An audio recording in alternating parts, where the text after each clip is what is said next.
Hi friends, चला आज माझ्या व्हिडिओमध्ये तुमच्या सर्वांचे स्वागत आहे. काल आपण शिकलो लॉंग फ्रेंच नॉट कशी मारायची आणि त्याची बुट्टी पण तुम्ही बघू शकता अशा प्रकारे मारायची असते.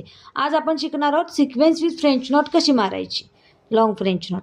तर सेमच आपलं काही नाही, आपण जी शिकलो ना sequence with French not, same तोच प्रकार आहे.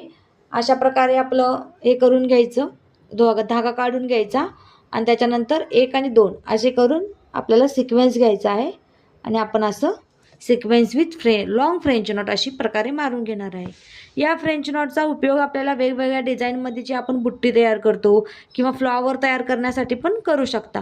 खूप छान प्रकारे तुम्हाला असं दिसू शकतं. आता तुम्हाला मी बुट्टी शिकवणारच आहे फ्रेंच नॉटची. सिम्पलवाली बुट्टी आहे ही. तर तुम्ही बघू शकता कशा प्रकारे मी तुम्हाला बुट्टी शिकवत आहे. अशा प्रकारे घ्यायचं, सिक्वेन्स घ्यायचा आणि आपलं हे करू असे फ्रेंच नॉट मारून घ्यायची त्या सिक्वेन्सवरती. व्यवस्थित काळजीपूर्वक घ्यायची. एकदा फ्रेंच नॉटला गाठ पडली तर ती निघत नाही.